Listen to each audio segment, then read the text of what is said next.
بسم اللہ الرحمن الرحیم۔ علم التجوید کی اہمیت۔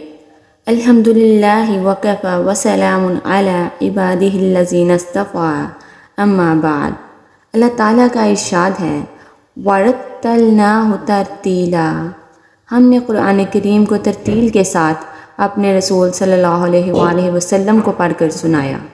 اور دوسری جگہ فرمایا وَرَتِّلِ الْقُرْآنَ تَرْتِيلًا، قرآن مجید کو خوب ٹھہر ٹھہر کر اطمینان کے ساتھ پڑھو، اور تیسری جگہ فرمایا وَقُرْآنًا فَرَقْنَاهُ لِتَقْرَأَهُ عَلَى النَّاسِ عَلَى مُكْثٍ، قرآن کریم کو ہم نے صاف صاف اور واضح انداز میں ترتیل کے ساتھ اتارا تاکہ آپ اسے لوگوں کے سامنے ترتیل کے ساتھ پڑھ کر سنائیں۔ حضرت علی رضی اللہ عنہ سے ترتیل کے معنی پوچھے گئے تو آپ رضی اللہ عنہ نے فرمایا هو تجدید الحروف ومعرفت الوقوف، یعنی حروف کو تجوید کے ساتھ ادا کرنا